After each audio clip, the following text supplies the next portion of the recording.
La entrevista de la semana en Más por el Cambio.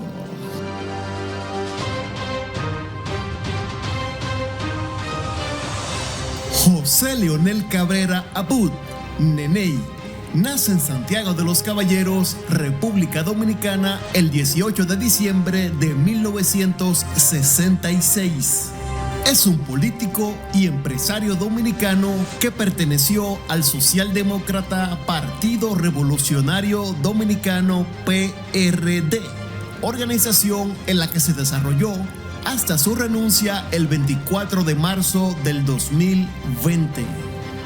Es licenciado en Administración de Empresas por la Pontificia Universidad Católica Madre y Maestra Pucamaima en el año 1992.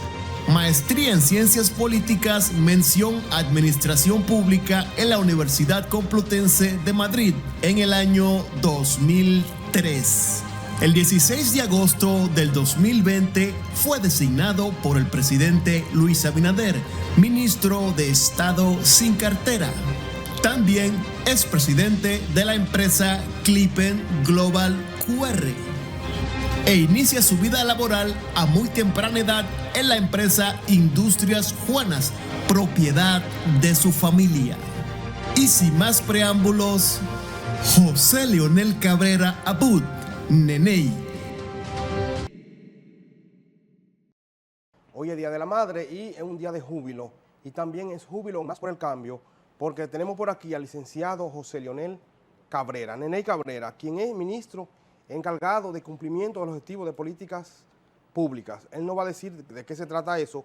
Y luego, en el mismo orden, tenemos al precandidato a la alcaldía del Distrito Nacional. Neney es un hombre de muchos valores, muy conocido en el distrito, y no solamente en el distrito, sino a nivel nacional. Es un líder con potencial, yo diría que presidenciable, porque se ha dado a conocer a nivel nacional y es una persona que está de cerca con lo que es la persona de abajo, sin desconectarse con los empresarios y la alta sociedad. Don Neney, un placer, gracias por estar aquí. Muy buenos días, René. Un gran placer de estar aquí contigo en Más por el Cambio. Así es, el placer es nuestro. Neney, cuando hablamos de objetivos de política pública, cumplimiento de objetivos de política pública, ¿de qué hablamos? Mira, esta es una unidad que creó el presidente de la República, Luis Abinader, cuando llegamos al gobierno en el 2020. Y de lo que se trata es de que esta unidad se encargue de darle seguimiento a las políticas públicas del gobierno a los fines de su cumplimiento. Pero también le da seguimiento a los compromisos que hace el presidente en los consejos de gobierno y también a los compromisos que hace el presidente cuando se reúne con las diferentes juntas de vecinos. De manera que esta unidad, que está compuesta por alrededor de 50 profesionales de distintas ramas, lo que se encarga es de trabajar con los ministerios, con las direcciones, para en una agenda común empujar hacia la conclusión de los proyectos y de los compromisos del presidente. Qué bueno. Neney, una pregunta que se sale un poco del tema, pero como usted dice, darle seguimiento. En el exterior, el presidente ha hecho muchos ofrecimientos y por falta tal vez de quien le dé seguimiento, de no tener quien le dé seguimiento, eso no se concluye. La diáspora se siente abandonada. Yo soy parte de ella porque los últimos 20 años vivo en Italia. Por decir, aunque ahora estoy de aquí para allá para acá. En Europa tenemos una circunscripción número 3 que se siente un poco despavorida. Ya que usted está por aquí, ¿en qué puede colaborar su dirección, claro, su ministerio? Mira, el problema del Estado Dominicano es que, producto de la alta burocracia que tenemos, se torna muy lento en el cumplimiento de las promesas que hacen los diferentes gobiernos. Y por eso creamos esta unidad, para ver de qué manera podemos destrabar esa burocracia tan compleja que rodea cada uno de los procesos, cada una de las promesas que hacen los gobiernos. Y la verdad es que estamos satisfechos porque hemos agilizado mucho. Bueno. Por ejemplo, te hablo de la ley 340, la ley de contrataciones públicas.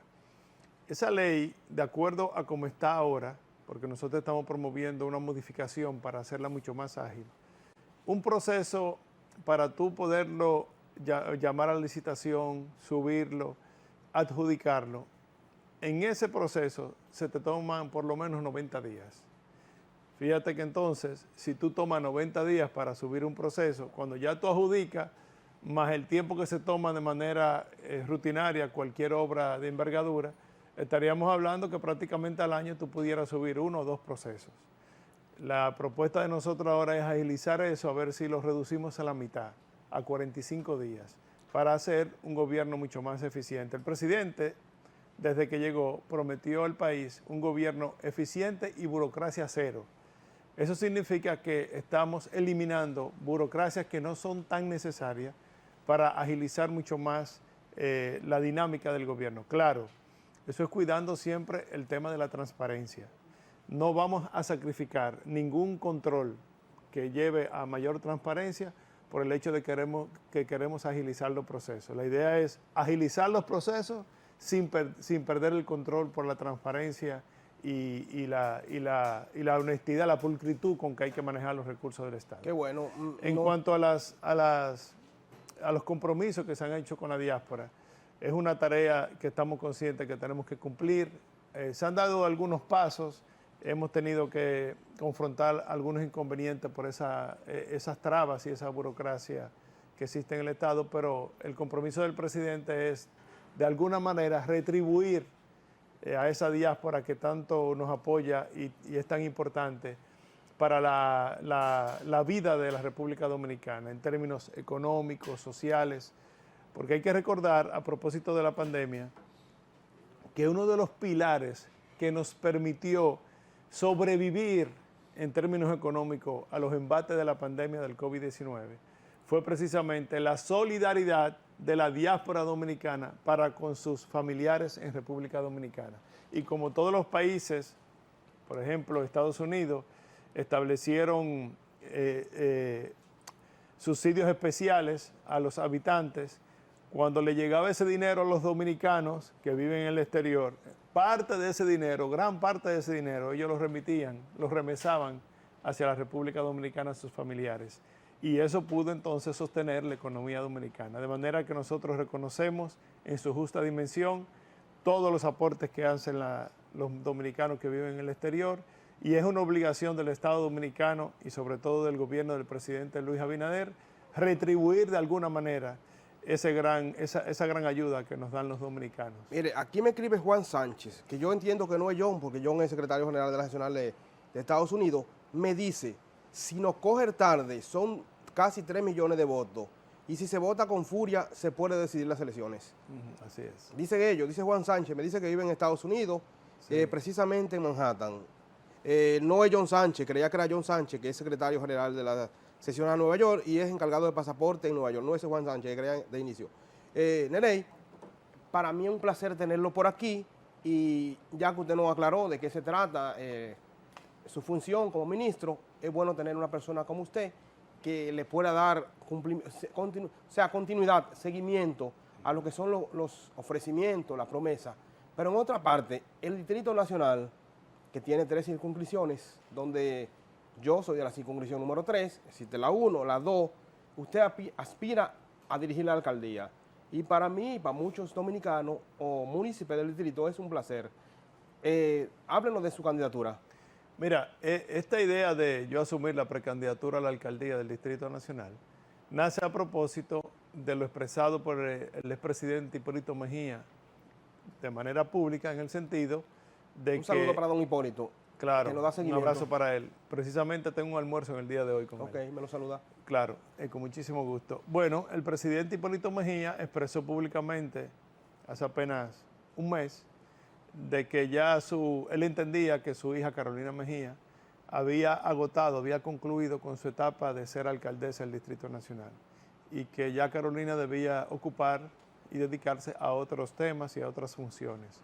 En ese sentido, teniendo nosotros esta plaza de la capital como un objetivo primordial para el objetivo final, que es ganar las elecciones en mayo del 2024, entonces tenemos que ejercitar candidatos, figuras que sean potables para retener esta importante plaza política. Por eso, un movimiento ciudadano salió proponiéndome a mí para que protegiera la ciudad. Así es. ¿Por qué proteger nuestra ciudad? Es un reconocimiento, en primer lugar, implícito de que las dos administraciones del PRM que hemos tenido en los dos últimos periodos, me refiero a la del compañero David Collado y obviamente a la de la compañera Carolina Mejía, las dos han sido muy positivas para el distrito y han sido muy bien valoradas en su justa dimensión por los habitantes, por los municipios del Distrito Nacional. Ese legado que nos dejó David Collado y este que nos está dejando Carolina Mejía tiene que ser protegido y tiene que ser continuado para mejorar las cosas que aún faltan por mejorar. Porque esta es una ciudad que ha tenido un crecimiento permanente y sostenido en el tiempo. Y ahora usted, bueno, tú que vives también, has vivido en el extranjero, tú te puedes dar cuenta cada vez que tú viajas y vuelves al país que esta es una metrópoli ya, esta es una ciudad en permanente crecimiento y usted ve en cada esquina una construcción nueva todos los días. Y ya esto es una ciudad que prevalece los edificios. Antes eran las viviendas unifamiliares. Esa es una señal clara de un crecimiento sostenido. Otra señal clara de un gran crecimiento es precisamente los incómodos tapones, entaponamiento del tránsito. Esa es una señal de un crecimiento económico sostenido. Porque ¿qué es lo que ocurre? Que aquí todos los años importan 150,000 unidades de vehículos que ingresan a la flota vehicular del país, pero no salen con esa misma velocidad los carros viejos, sino que se mantienen los carros viejos e ingresamos entonces 150,000 unidades más todos los años. Obviamente, eso ya ha devenido en un gran entaponamiento porque las vías no tienen la dimensión necesaria para soportar esa cantidad de vehículos. Eso nos obliga como autoridades a organizarnos, a reorganizar toda la vida del Distrito Nacional para hacerle entonces una ciudad mucho más organizada, más tranquila, menos ruidosa y mucho más amigable a los seres humanos. En ese sentido, nosotros estamos proponiendo varias acciones. En primer lugar, tenemos que irnos ya a la movilidad eléctrica. No podemos estar ajenos a lo que está sucediendo en todas las partes del mundo, que es que todas las automotrices de vehículos ya han establecido fecha límite para comenzar a construir carros eléctricos. Hay marcas que ya han establecido el 2030 como fecha límite para ya no fabricar vehículos de combustión e irse a los vehículos eléctricos. Pero prácticamente todas ya han establecido el 2035 como fecha tope. Quiere decir que dentro de 10 años, 11 años, más o menos, estaríamos viendo que ya en el mundo no se va a fabricar vehículos de combustión, sino todo vehículo eléctrico. Eso requiere de que las ciudades, como es el Distrito Nacional, comencemos a dar los pasos para la readecuación de tener que recibir vehículos eléctricos, porque no es lo mismo, no te demanda los mismos servicios un vehículo de combustión que un vehículo eléctrico. El vehículo eléctrico posiblemente no va a necesitar estaciones de combustible, van a necesitar estaciones de carga para sus baterías. Entonces todo eso hay que empezar desde ahora para estar preparado para cuando llegue el 2030, para cuando llegue el 2035. Eso nos va a ayudar mucho también con el tema de bajar el ruido. Aquí hay un problema de ruido que molesta mucho a los ciudadanos. Usted sabe que provoca ruido ambiental el motor de combustión y provoca también una agresión al medio ambiente, los gases que emanan de esos vehículos. Así es. Nene, nos vamos a una pausa y cuando regresemos, yo quiero que usted me hable del reciclaje, porque hablamos de vehículos eléctricos, pero este es un país que la basura es dinero y aquí se bota. Para que usted me hable un poco, ¿qué plan usted podría tener para la separación de residuos y que se pueda desarrollar un plan que sea a futuro? Claro. O sea, porque el Estado debe ser una continuidad, que a veces usted empieza algo y alguien no lo sigue. Para ver si usted tiene algún planteamiento para crear algo de reciclaje y que luego el que le secunde, o tal vez sea usted mismo, luego le dé continuidad. Tú me preguntabas sobre el tema del reciclaje de los residuos sólidos. Hay que recordar que aquí aprobamos la ley 225-20, promulgada por este gobierno del presidente Luis Abinader, que establece el marco jurídico, el marco legal adecuado para poder desarrollarse en República Dominicana toda la industria del reciclado. Porque como tú planteabas, ya la basura dejó de ser basura, inservible, ahora efectivamente podemos sacarle el provecho, tanto al orgánico como al inorgánico. Así es. cada persona produce 1.05 kilos de residuos al día.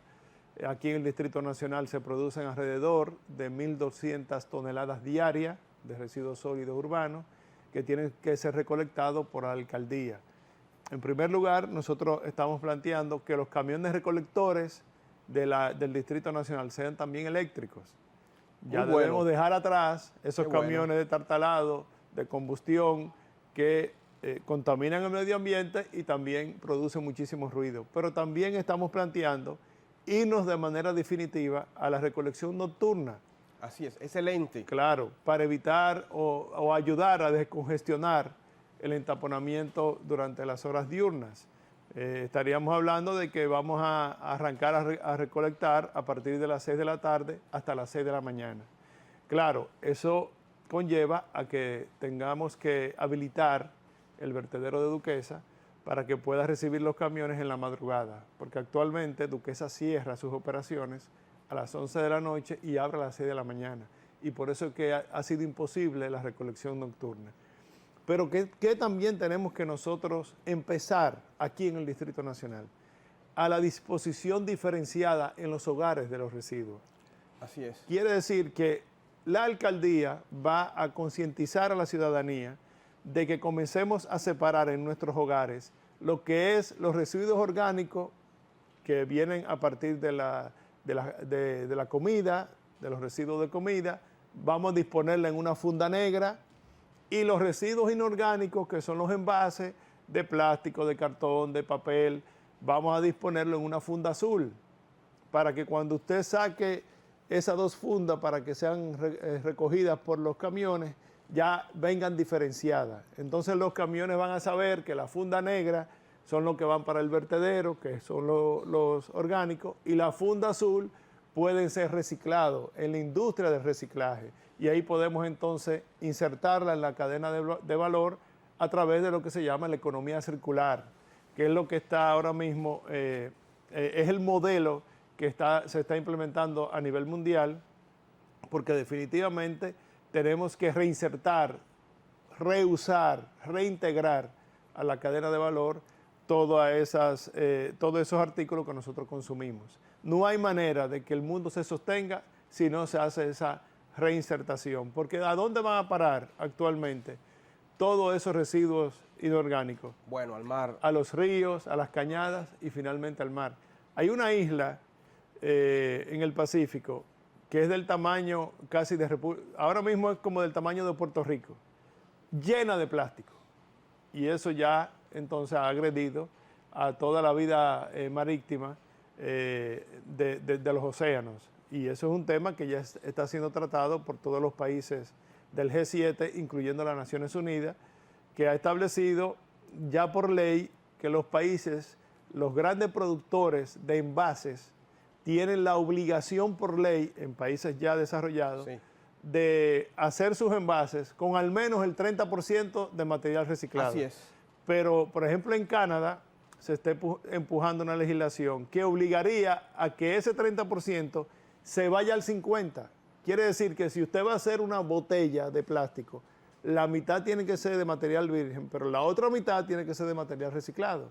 Y eso es precisamente para estimular el reuso de esos artículos de plástico que estamos usando actualmente. Qué bueno. Mire, cuando usted habla de ríos, a veces yo que he andado por el mundo por varias razones, he visto que en cada país, la parte del río, ahí vive la persona pudiente, o sea, vive un sector de una clase que respira hacia el río. Pero en este país, cuando uno respira río, lo que respira es contaminación.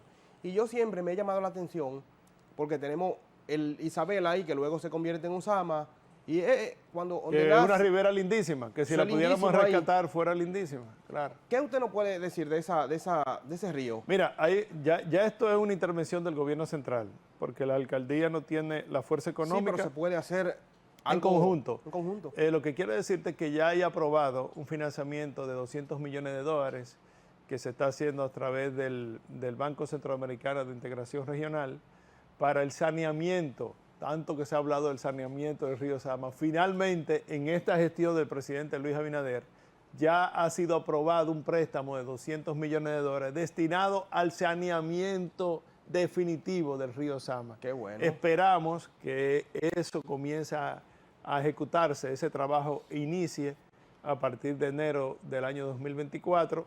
Se tomará unos años porque es un problema complejo que hay que ir resolviéndole por etapas, pero lo importante es iniciar con ese proceso a ver si en el término de 3 o 4 años ya tenemos un río totalmente saneado, recuperado y como usted dice, imagínese usted que eso se pueda sanear, que ahí puedan navegar barcos, lanchas y que toda la ribera del río se convierta entonces en propiedades, en edificios que tengan un alto valor, porque es la parte más bonita de la ciudad. Lo propio ocurre con el malecón. Todavía, a pesar de los esfuerzos que hizo David Collado, que hizo un gran esfuerzo y un gran trabajo para rescatar el malecón, y lo que está haciendo Carolina Mejía, que actualmente está haciendo una intervención interesantísima y le está quedando muy bien, pero todavía nosotros estamos viviendo de espalda al mar, cuando en todos los países del mundo esas riberas frente a las costas del mar son las más caras. Aquí no, aquí usted ve solares vacíos, edificios abandonados frente al mar Caribe. En una gestión inteligente, bien enfocada y en conjunto con el gobierno central y el gobierno municipal, nosotros pudiéramos implementar un programa para ir rescatando por áreas cada uno de esos edificios y convertir el malecón en el paseo más lindo que hay en el Distrito Nacional. Así es. Para que sea entonces una visita obligada de los turistas. Qué bueno. Mire, vamos a darle un saludo a una persona que hizo un gran esfuerzo porque el malecón se limpiara. Es su tocayo, José Miguel Cabrera, diputado. Claro. Mi compadre, claro, recuerdo que se entregó en cuerpo y alma para sanear el malecón, pero, como usted dice, es un trabajo del gobierno, pero hay que tener voluntad. Tú sabes que José Miguel, el diputado José Miguel Cabrera, que es diputado de la circunscripción número 3, somos mi compadre, saludo para él. Claro, él me está apoyando como es. precandidato a alcalde. Así es. Ok, un saludo para él, que hace unas cuantas semanas coincidimos en la inauguración del Parque del Exterior, de la Diáspora. Eso ahí en el malecón, la 30 de mayo, algo así. Sí. Y estuvimos por ahí, y hubo una persona, recuerdo los esfuerzos que él hizo para sanear cuando fue director de aseo urbano, pero parece que no se le ha dado continuidad a eso. Bueno, porque es un trabajo permanente, porque es que todos los días se producen residuos. Y si tú te descuidas un día, una semana, un mes, entonces todo lo que tú habías avanzado vuelve para atrás. Por eso que es una tarea permanente y diaria que hay que hacer para mantener la ciudad Tal limpia. vez una pregunta o una sugerencia, pero yo le voy a decir algo, mire, no sé por qué, si usted tiene algún plan o qué, pero para mí la limpieza debería empezar en las escuelas, cuando un niño tiene 7, 8, 10 años, porque a mí, que yo no estoy acostumbrado, por costumbre, de tirar la basura a la calle, yo la basura me acompaña hasta donde yo encuentro un zafacón. ¿Usted tendría algún plan para llevar la educación o la separación de residuos a las escuelas? Mira, las alcaldías, por ley, tienen hasta el 4% de su presupuesto para invertirlo precisamente en educación ciudadana, en entrenamiento, capacitación. Por un lado. Por otro lado, te hablé de la ley 225-20, que establece también un fondo especial para concientizar a la ciudadanía a la cultura del reciclaje. Yo creo que si caminamos paralelamente, los fondos que tenemos en las alcaldías para eso, más lo que establece la ley 225-20, pudiéramos comenzar a sembrar los primeros cimientos para tener entonces en el futuro inmediato una sociedad consciente de la importancia del reciclaje, de la separación en origen. Y te voy a dar este dato que es muy interesante. Tú sabes que cada generación tiene sus códigos. Sí, sí. Por ejemplo, en mi generación no era muy usual usar el cinturón de seguridad en los vehículos. Más en la generación de mis hijos más grandes, ya ellos venían con ese código. Tan pronto ellos se sentaban en el vehículo, lo primero era que se ponían el cinturón y entonces ya nos enseñaron a nosotros a ponernos el cinturón. Ya es muy raro que usted vea a una persona montada en un vehículo que no tenga el cinturón puesto. Así es. Eso no existía hace 20 años en República Dominicana. Pero ahora está ocurriendo con el tema de la conciencia que tienen los niños con la disposición sobre todo de los envases plásticos. Yo tengo una niña de 11 años y ella es la primera que me reclama cuando ve que yo uso una botellita plástica, que me tomo una botella de agua, ella es la primera que me reclama, que me dice, no bote eso, vamos a reciclarla. Qué bueno. Y así hace con la tapita y eso. De manera que esa generación de estos muchachos ahora jóvenes que están naciendo ahora, los que tienen de 10 años para abajo, vienen con ese código ya generacional, esa disposición a la conciencia de que hay que reciclar los residuos inorgánicos. Mire, hay dos temas que por ley existen, pero no sé si hay uno que está bien definido, pero si están bien definidos, yo no lo noto, que es la educación vial en las escuelas y el tema del reciclaje. Me gustaría que de usted ser candidato, que lo va a hacer si Dios quiere, y luego ser alcalde, que tenga eso como símbolo, como qué sé yo, baluarte, para que la educación vial nazca con los niños. Porque muchas veces uno le toca aprender a manejar por casualidad de la vida, pero en otras ciudades perciben que el niño va a tener un automóvil cuando tenga 18 años. Entonces, el niño se va instruyendo desde chiquito a respetar las señales. Es tan así que en muchos países un niño no permite que su papá se vea en rojo. Mira, déjame decirte que en esta gestión del presidente Luis Abinader, cuando iniciamos el gobierno, tú sabes que encontramos lo que se llama la tanda extendida en las escuelas públicas. Así es. Pero nos encontramos con la realidad de que en la tanda extendida, en los horarios extendidos, los niños prácticamente no tenían nada que hacer. Y lo que se pasaban las horas era jugando.